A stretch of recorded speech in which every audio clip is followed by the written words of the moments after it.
আসসালামু আলাইকুম সুপ্রিয় শিক্ষার্থীরা, আপনারা সবাই কেমন আছেন? আলহামদুলিল্লাহ, আমি ভালো আছি। আজকে আমরা প্রেজ অফ ইডিয়মস নিয়ে কথা বলবো। তো প্রেজ অফ ইডিয়মসটা কি? আমরা কিন্তু সবার বাংলা ব্যাকরণে বাগধারা পড়ি। মূলত বাগধারাই কিন্তু ইংলিশে প্রেজ অফ ইডিয়মস। এখানে অনেক মেকানিজম হয়তো আছে যে কিভাবে আপনি মনে রাখবেন প্রেজ অফ ইডিয়মস গুলো। আসলে এই শব্দগুলো দেখেন, আমি বোর্ডে অলরেডি কিছু শব্দ লিখে রেখেছি, প্রেজ অফ ইডিয়মস লিখে রেখেছি। সেগুলোকে যদি আপনারা এক্সপ্লেইন করেন, দেখবেন এটার যে প্রকৃত অর্থ তা আসতেছে না, অন্য একটা অর্থ হয়ে যাবে। কেননা এটি কি বাগধারা, অর্থাৎ কিছু প্রবাদ বাক্যর মতো। এগুলো লিখবেন একরকম কিন্তু অর্থ হবে আরেক রকম। যেমন যেমন ধরেন এখানে এখানে to blow hot and cold. Hot and cold বলতে কি বোঝায়? গরম এবং ঠান্ডা, এটা বোঝায়। কিন্তু যখন আমরা দেখবেন অর্থ করবো তখন হয়ে যাবে আরেকটা। আমি এখানে যে 15টা পেজ অফ ইডিয়মস লিখে রেখেছি, এভাবে আমরা প্রতিদিন করে আজকে থেকে 15টা পেজ অফ ইডিয়মস পড়ব। তো যে কটা গুরুত্বপূর্ণ পেজ অফ ইডিয়মস আছে পরীক্ষার জন্য ইম্পর্টেন্ট, আমরা সেগুলো পড়বো। আর এই আপনারা যদি রাইটিং স্কিল বাড়াতে চান এবং আপনারা ফ্রি হ্যান্ড রাইটিংটা আরো ডেভেলপ করতে চান, সেই ক্ষেত্রে আপনাকে বেশি বেশি পেজ অফ ইডিয়মস এবং গ্রুপ বার পড়তে হবে। যদি আপনারা পেজ অফ ইডিয়মস এবং গ্রুপ বারগুলো পড়তে পারেন, দেখবেন আপনাদের ফ্লুয়েন্সি ইংলিশে বলাতে এবং লেখাতে সবকিছুতে এসে গেছে। যার জন্য আমাদের কি করতে হবে, এগুলো জানতে হবে। বিশেষ করে এই যে এখানে যে প্রেজ অফ ইডিয়মস গুলো আছে সেগুলো খুব ইম্পর্টেন্ট। এগুলো দেখা গেছে কি যে বিভিন্ন পরীক্ষা ঘুরিয়ে ফিরিয়ে আসতেছে, যার কারণে আমরা এই টাইপের প্রেজ অফ ইডিয়মস গুলো বেশি বেশি শিখবো। আর 15টা কেন, আমরা 15টা প্রতিদিন শিখবো এবং 15টা থেকে করে করে যদি শিখি, দেখা গেছে 2-250 যদি আমরা শিখতে পারি তাহলেই এনাফ মোটামুটি পরীক্ষার জন্য এবং লেখার জন্য। তাছাড়া আমি আজকে এখানে কি করছি দেখেন, যে এক সিরিয়াল দিয়ে 1 থেকে 15 পর্যন্ত লিখছি। তো আজকে আমরা ইংলিশটা দিছি, বাংলাটা লিখবো। এরপর আমরা বাংলাটা শিখবো, ইংলিশটা বাংলাটা লিখে রাখবো, ইংলিশটা লিখবো। এভাবে যখন আমরা শিখবো তাহলে কি হবে, আমাদের যে কোনো পেজ অফ ইডিয়মস বা গ্রুপ বার হোক, সেক্ষেত্রে আমরা সহজে মুখস্থ রাখতে পারবো এবং মনে রাখতে পারবো। এই জন্য আমাদেরকে এগুলো কি করতে হবে, কয়েকবার পড়ে তারপরে লিখতে হবে। যতবার লিখবেন মনে রাখবেন, আপনি যদি একবার পড়েন তাহলে 5বার লিখতে হবে। লেখার পর আপনাকে দেখতে হবে কোন জায়গায় আপনি মিস্টেক করছেন, কোন জিনিসটা আসলে লেখা উচিত ছিল। আপনি কি করবেন, নিজে নিজে রেড পেন দ্বারা আপনি কারেকশন করবেন, তাহলেই দেখবেন যে আপনার ভুলগুলো বের হয়ে আসছে। চলেন আমরা এখন শুরু করি। তো আরেকটা রেফারেন্স দেই, যে এটা আসলে আমি একটা লেকচার নোট থেকে নিয়েছি, আমার একটা প্রিয় স্যারের। অবশ্য ওনার ক্লাস করার সৌভাগ্য হয়েছে আমার মাত্র একবার। তো তার নোটটা থেকে আমি দিয়েছি আপনাদেরকে এগুলো। ওনার এই নোটটা আমি লিখছি সবকিছুতে, যখন আমি অনেকগুলো জিমেটের ভোকাবুলারি প্লাস হচ্ছে আইএলটিএস এর ভোকাবুলারি, দেন হচ্ছে বিসিএস, ব্যাংক জব এবং অন্যান্য পিএসসি কম্পিটিটিভ এক্সামগুলো সবগুলো পরীক্ষার মধ্যে দেখছি যে ওনার এই হ্যান্ড নোটটার যেই পেজ অফ ইডিয়মস গুলো আছে সেগুলো কোথাও না কোথাও আছে। এবার যারা আপনারা ইয়েতে দিবেন, পরীক্ষা দিবেন, ভার্সিটি লেভেলের পরীক্ষা দিবেন, তাদের জন্য এটা ইম্পর্টেন্ট। তো ধন্যবাদ স্যারকে, স্যারের এই নোটটার জন্য। স্যারের নাম হচ্ছে আব্দুল্লাহ স্যার, ওনাকে ধন্যবাদ। ওনার রেফারেন্স, ওনার এই নোটটা থেকে আমি পড়াচ্ছি।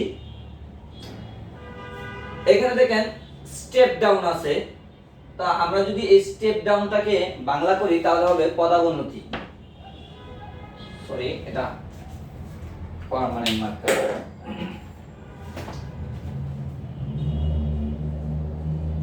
পদাবনতি।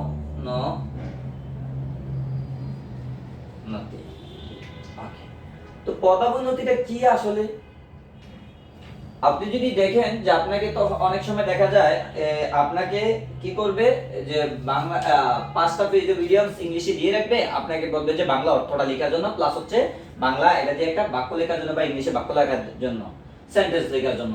আপনি যদি বাংলাটা জানেন তাহলে কিন্তু সেন্টেন্স লিখতে পারবেন। আর এই পদাবনতি বলতে বোঝায় আপনি জবে আছেন, সেই জব থেকে আপনাকে কি করলো, রিজাইন করে দিলেন। আপনাকে যখন আপনি চাকরি থেকে চাকরিচ্যুত হবেন, সেই চাকরিচ্যুতটাকে বলা হয়েছে পদাবনতি। অথবা আপনি কি আছেন, আপনি এখন এক্সিকিউটিভ অফিসার আছেন, এখন আপনাকে জুনিয়র এক্সিকিউটিভ অফিসার করে দিল। এটাই হচ্ছে আসলে পদাবনতি। আমরা এক একটা ক্লাসে এক একটা সেন্টেন্স মেকিং দেখব। প্রথমে আমরা বাংলা অর্থগুলো দেখে নেই, তারপরে এভাবে আমরা বাংলাটা দিয়ে রাখবো, ইংলিশটা শিখবো, তারপর আমরা সেন্টেন্স মেকিং শিখবো, কিভাবে সেন্টেন্স মেক করতে হয়। আজকে আমরা শুধুমাত্র বাংলা অর্থটা জানবো আর বুঝিয়ে দিচ্ছি যে আসলে এর অর্থগুলো কি হয়। তাহলে স্টেপ ডাউন অর্থ কি? পদাবনতি।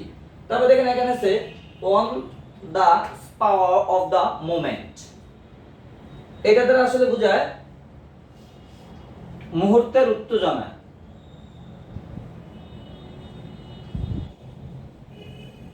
উত্তেজনা, এই মুহূর্তের উত্তেজনাটা আসলে কি? On the power of the moment. তাহলে এই মুহূর্তের, সরি এখানে মানে বানামে একটা মিস্টেক হয়েছে, এই মুহূর্তের উত্তেজনা। তাহলে মুহূর্তের উত্তেজনা কি? দেখেন আপনি কথা বলতেছেন, কথা বলতে বলতে আপনি কি করেন? রেগে গেলেন। তো এই যে রেগে যাওয়াটা, তাহলে এটা কি? একটা মুহূর্তে উত্তেজনা হওয়া যাওয়া, একটা নির্দিষ্ট সময় গিয়ে আপনি কি হয়ে যাচ্ছেন? উত্তেজিত হয়ে যাচ্ছেন। এটা কি আসলে বলা হচ্ছে যে মুহূর্তের উত্তেজনা। হায়ার আ ম্যান, এটা আসলে সহজই একটা বিষয়। আপনি আপনার একটা কোম্পানিতে বা অর্গানাইজেশনে একটা ব্যক্তিকে কি করবেন? জব দিবেন। সেই ক্ষেত্রে আপনি কি করবেন? ওই ব্যক্তিটাকে বলা হয় কোম্পানির ভাষায় যে আপনি একটা ম্যানকে হায়ার করবেন। অনেক সময় আবার এভাবেও দেখা যায় অনেক কোম্পানি তার একটা কাজ স্বল্প সময়ের জন্য পরিচালনা করার জন্য একজন ব্যক্তিকে হায়ার করে কন্ট্রাকচুয়ালি। তাহলে সেই ক্ষেত্রে এই হায়ারটা বলা হয়। তাহলে এটার যদি আপনি ধরেন যে কর্মী নিয়োগ দেওয়া, ইংলিশে যদি যান to employ, just to employ, অর্থাৎ কর্মী নিয়োগ। তারপর আছে কি? Work at a snail pace, ধীর গতিতে কাজ করা। ধীর গতিতে কাজ করা। ধীর গতিতে কাজ করা বলতে কি বোঝায়? যেমন আপনি একটা দুজন ব্যক্তিকে আপনার ব্যক্তিগত কাজে নিলেন, নেওয়ার পরে দেখলেন কি যে একজনের তুলনায় আরেকজন তাড়াতাড়ি কাজটা করতে পারতেছে। মনে করেন এখানে 5টা কার্টুন অথবা 4টাই ধরেন, এইখানে 4টা কার্টুন, এখানে এক্স আর এখানে হচ্ছে ওয়াই। আপনি এক্স কে এবং ওয়াই কে সেম কাজ দিলেন, কিন্তু ওয়াই এটা করলো 5 মিনিটে আর এক্স করলো 4 মিনিটে। ওয়াই যখন এইটা নিচ্ছে তখন লাগাচ্ছে 1 মিনিট, আবার যখন এইটা নিচ্ছে তখন লাগাচ্ছে দেখা গেল 1.5 মিনিট। কিন্তু ও কি করতেছে? ও সময় বেশি নিচ্ছে না, ও দেখা গেল এটা 2 মিনিটে করছে, এটা করলো 2.5, অর্থাৎ স্লো গতিতে সে করতেছে, সময় সে বেশি নিতেছে। তাহলে আপনি কি বোঝা যাচ্ছে? যে এই কাজটা সে ধীর গতিতে করতেছে। এই work at a snail pace দ্বারা এটা বোঝানো হয়। তাহলে আপনি যদি ধরেন, আমি এটা দেখি সারের নোট থেকেই বলি, she works slowly। আপনি যদি এটা ইংলিশ সেন্টেন্সটা ধরেন, she works slowly, এই অর্থটা দাঁড়ায়। তাহলে কি? she works slowly। এটা আপনাকে যদি 4টা অপশন দেয়, অনেক সময় দেখে যে এক্সামে 4টা অপশন দেয়, আপনাকে এ দিয়ে দিল she অথবা works slowly, এখানে তো she নাই, এখানে works slowly, works slowly, বি দিল work rapidly, এইভাবে আরো কয়েকটা অপশন দিল, আপনি কোনটা ঠিক দিবেন এটা ঠিক দিবেন, কারণ কাজটা ধীর গতিতে হচ্ছে। আচ্ছা, আশা করি এতটুকু বুঝতে পারছেন।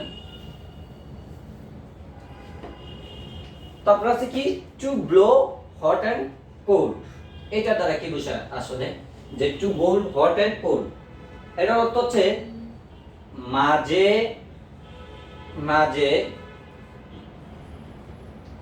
মাঝে মতামত পরিবর্তন করা। মাঝে মধ্যে মতামত পরিবর্তন করা। আমরা অনেকেই আছি হঠাৎ করে আমাদের মতামত পরিবর্তন করি, কতক্ষণ দেখা গেছে একটা বলি, এরপরে আবার বলি আরেকটা। এই যে চেঞ্জিংটা, সেই চেঞ্জটা কি বলছে, যে মতামত পরিবর্তন করা। তারপর আছে দেখেন হিট আপন,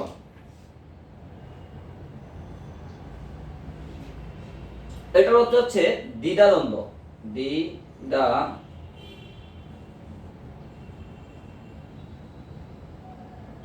দ্বিধাদ্বন্দ্ব। এই দ্বিধাদ্বন্দ্ব হিট আপন অর্থ হচ্ছে সরি হিট আপন অর্থ হচ্ছে খোঁজা।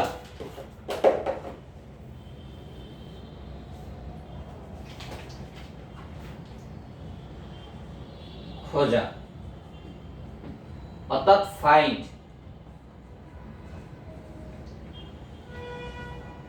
এটা প্রদত্ত খোঁজা বা ফাইন্ড। তাহলে আপনাকে চারটা অপশন দিবে, অপশন দিয়ে এ দিবে ফাইন্ড, বি দিল লুক, সি দিল লুজ,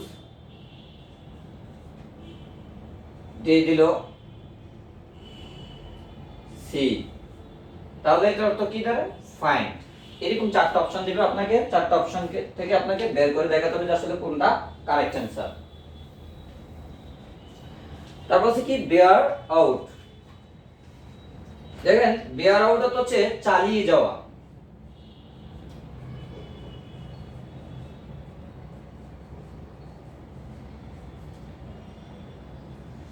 চালিয়ে যাওয়া। এখন আমরা কিন্তু এই বেয়ার আউটের আরো কতগুলো অর্থ নিতে পারি। দেখেন ক্যারি অন অর্থ কিন্তু চালিয়ে যাওয়া।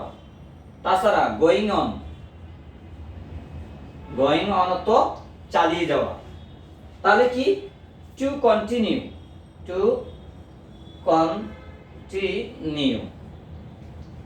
আপনাকে চারটা অপশন দিবে, দিয়ে হয় এটা একটা দিতে পারে, এটা একটা এটা দিবে, না হয় এটা দিবে, যে কোনো একটা দিয়ে কারেক্ট অ্যানসার দিল। আরো তিনটা অপশন দিল, আপনাকে বলতে হবে যে আসলে এই বিয়ার আউট অর্থ কি। যখন আপনি কারেক্ট অ্যানসারটা করতে পারবেন তখনই আপনি কি মার্কটা কারেক্টলি পাবেন। তারপর আছে কি ইন দা নিক অফ টাইম, সঠিক সময়ে। এটা হচ্ছে সঠিক সময়। তার মানে কি রাইট টাইম, রাইট টাইম, সঠিক সময়ে। আপনাকে তিনটা চারটা অপশন দিবে, তার মধ্যে এই রাইট টাইমটাও থাকবে, যে ইন দা নিক অফ টাইম এই শব্দটির অর্থ নিচের কোনটি দ্বারা বোঝানো হয়। তাহলে আমরা কি করব, রাইট টাইম থাকলে রাইট টাইমে ক্লিক করব অথবা রাইট টাইমে টিক চিহ্ন দেব। তারপরে in two minds, in two minds দ্বারা কি বোঝানো হয়, যে দ্বিধা দ্বন্দ্ব, দ্বিধা দ্বন্দ্ব। দ্বিধাদ্বন্দ্ব বলতে আসলে কি বোঝানো যায়, আসলে যে হেজিটেশন আছে না,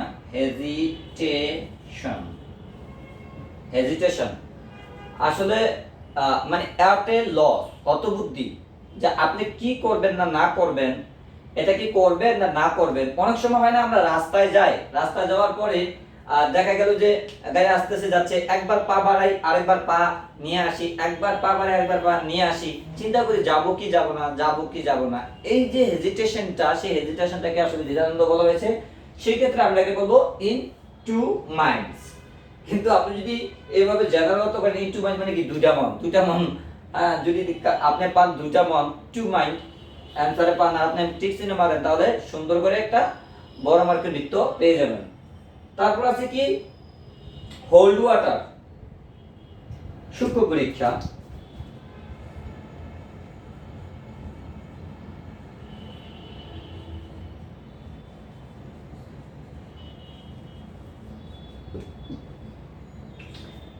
কিনা সূক্ষ্ম পরীক্ষা।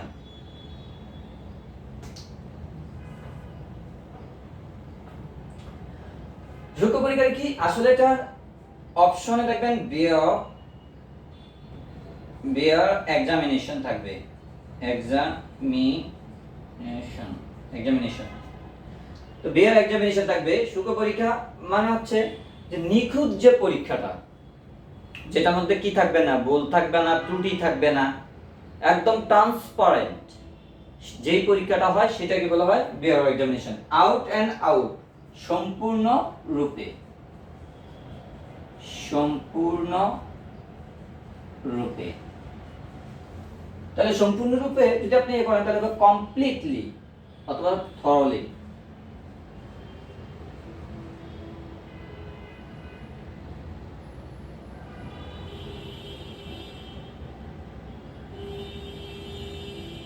or completely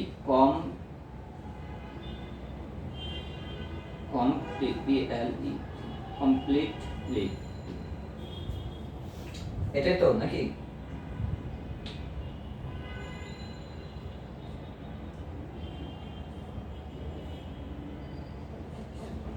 আচ্ছা, এটা মনে বোঝা যায় না, আমি একটু ক্লিয়ার করে লিখে দিই। THOROUGHLY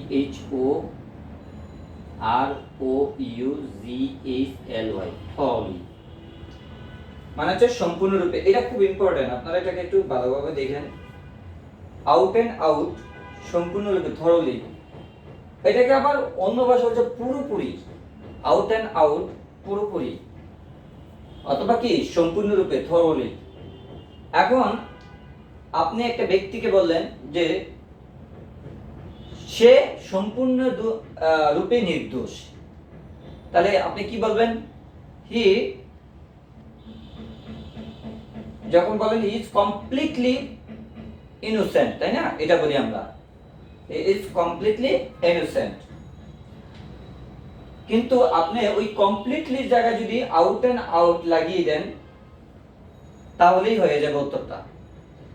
জাস্ট মাত্র কি করলেন? ভাষার একটা সৌন্দর্য ফিরিয়ে আনলেন। ফল ইনটু লাইন অর্থ হচ্ছে একমত হওয়া, একমত হওয়া, অর্থাৎ কি এগ্রি। সবাই মতামত দিছে, আমি মতামত দিছি, তার মতের সাথে আমিও একমত, এই অর্থে এটা হবে ফল ইনটু লাইন।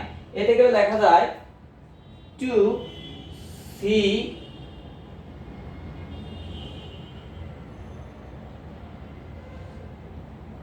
আচ্ছা, এটার আরেকটা সুন্দর অর্থ আছে, আমি লিখে দেব তারপরে। অ্যাকর্ড আমরা চলে যাই, অফ হিজ ওন অ্যাকর্ড, স্বেচ্ছায়।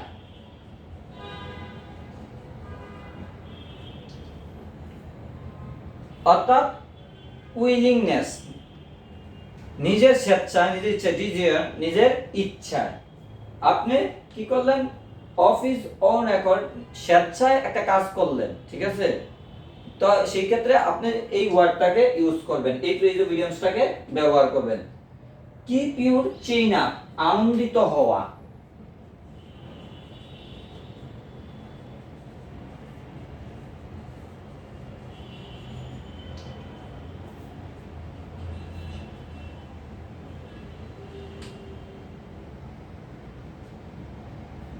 I was keeping your chain up, আমি আনন্দিত হয়েছিলাম।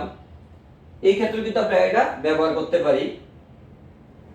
তাহলে কিপ ইউর চেইন আপ আমরা যদি জেনারেল করি, কি পত্র রাখা, ইউরো তো তোমার চেইন মানে হচ্ছে গলায় ঝোলানোর হার, আর আপ মানে উপরে, তাহলে কি অর্থ দাঁড়াবে? অর্থ দাঁড়াবে না। সেই ক্ষেত্রে আমরা আনন্দিত, আমরা যখন আনন্দ হই, কোন একটা পরীক্ষার রেজাল্ট পেলেন, রেজাল্ট পাওয়ার পরে কি হন? আমরা সবাই আনন্দিত হই। সেই ক্ষেত্রে আপনি এই ওয়ার্ডটা ইউজ করবেন, এই প্রেজোভিডিয়ামসটাকে ব্যবহার করবেন। টেক ওয়ান টু টাস্ক, তিরস্কার করা।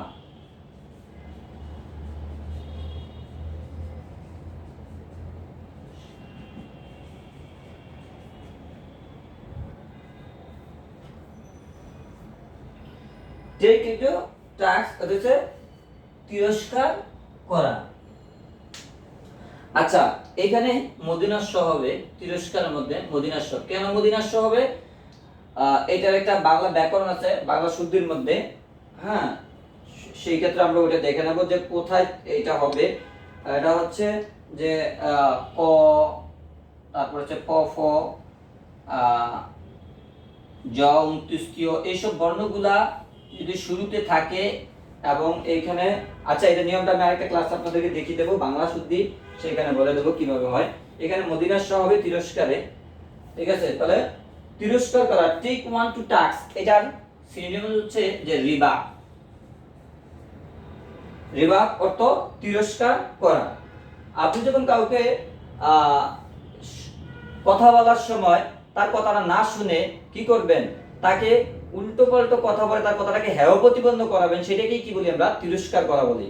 হ্যাঁ, বা আমরা অনেক সময় দেখা যায় যে কোনো কিছু একটা নিয়ে আসলো, বলে কি, আরে তোর এটা, ঠিক আছে, তোর এটা একটা ফালতু জিনিস, এই যে এভাবে বললেন, এই বলাটাই কি একটা তিরস্কার। তখনই আপনি কি বলবেন? টেক ওয়ান টু টাস্ক, তিরস্কার করা, বা এটা অপশনে থাকবে রিবা। এই পেজ ভিডিওস গুলো মূলত আমরা কিসের জন্য শিখাই? এগুলোতে 4টা অপশন দেয়া থাকবে, একটা অপশন আপনাকে কারেক্ট করতে হবে, এরকম ভাবে আসে। আবার কখনো কখনো দেখা যায় যে এরকম এই বাংলা অর্থটা দেয়া থাকে, আপনাকে ইংলিশটা করতে বলবে, যেটা পেজ ভিডিওস কি 5টা পেজ ভিডিওস গুলো 5টা পেজ ভিডিওস লাগবে, 6-7টা দেয়া থাকবে বা 5টা দেয়া থাকবে, এর নিচে 5টি বাংলা অর্থে বাগধারা, ইংলিশ পেজ ভিডিওস করো। আবার ইংলিশে দেয়া আছে, বলবে বাংলা বাগধারার অর্থ, এই পেজ ভিডিওগুলো বাংলা করো এবং এটার 5টা বাক্য লিখো। এভাবে আপনাকে বলবে, আপনাকে কি করতে হবে? অ্যানসার করতে হবে যে আসলে এটার অর্থ কি। দেখেন এই যে আনন্দিত হওয়া, কিপ ইউর চেইন আপ, আনন্দিত হওয়া, এটা কি? বি চিয়ারফুল, ঠিক আছে? যে আনন্দিত হওয়া, বি চিয়ারফুল আমরা লিখতে পারি। আমি এইখানে কোথাও বলছিলাম যে সম্পূর্ণরূপে একমত হওয়া, এই যে ফলিং টু লাইন, এটাকে আমরা বলতে পারি to see eye to eye with, অর্থাৎ হচ্ছে একমত হওয়া। ওইটাও আরেকটা প্রেজোভিডিয়ান্স আমি এখানে লিখে দিচ্ছি, to see eye to eye with, to see eye to eye with অর্থাৎ হচ্ছে একমত হওয়া। তো আশা করি আপনারা বুঝতে পারছেন। আমরা আজকে ইংলিশটা লিখলাম, বাংলাটা এই পাশে দিয়ে বাংলাটা লিখে রাখছিলাম না, বাংলাটা লিখছি। আগামী পর্বে আমরা বাংলাটা এই পাশে লিখবো, ওই পাশে আমরা কি করব? ইংলিশটা লিখবো। বাংলাটা থাকবে, ইংলিশটা থাকবে না, ইংলিশটা লিখবো। এভাবে আমরা লিখা কেন? যেন আমাদের মুখস্থ হয়ে যায় এবং আমরা সেন্টেন্স মেক করতে পারি। আমরা এর পরের ক্লাসেই সেন্টেন্স মেক করব এবং এগুলোতে অপশন দিয়ে পরীক্ষার কোশ্চেন আমরা ডিসকাস করব, যে 4টা অপশন দিয়ে পরীক্ষা কিভাবে ডিসকাস করা যায়। তো আপনারা কয়েকবার এগুলো পড়বেন, এই 15টা পড়ার পরে আবার আমরা আরেকটা দিব, তারপরে আপনারা এভাবে গ্রাজুয়ালি আমরা বাড়াতে বাড়তে আমরা শিখবো। তো ধন্যবাদ সবাইকে, এবং একটা রিকোয়েস্ট থাকবে, সবাই ভিডিওটা শেয়ার করে দিবেন, সাবস্ক্রাইব করবেন। আর যারা এসএসসি তে আছে, যারা বোর্ড এক্সাম দিবে, ইউনিভার্সিটির এক্সাম দিবে, তাদের জন্য কিন্তু খুব গুরুত্বপূর্ণ একটা ক্লাস হচ্ছে ব্যাংক জব, বিশেষ করে ব্যাংক জব এবং বিসিএস জবে যারা আমরা দেব, তাদের জন্য এটা খুব গুরুত্বপূর্ণ এই ইয়াগুলো, প্রেজেন্টেশন গুলো, কারণ আমরা যখন রিটেন পরীক্ষা দিতে যাব সেই ক্ষেত্রে আরো ইম্পর্টেন্ট। তো সবাইকে ধন্যবাদ জানিয়ে আজকের মতো শেষ করছি। আসসালামু আলাইকুম।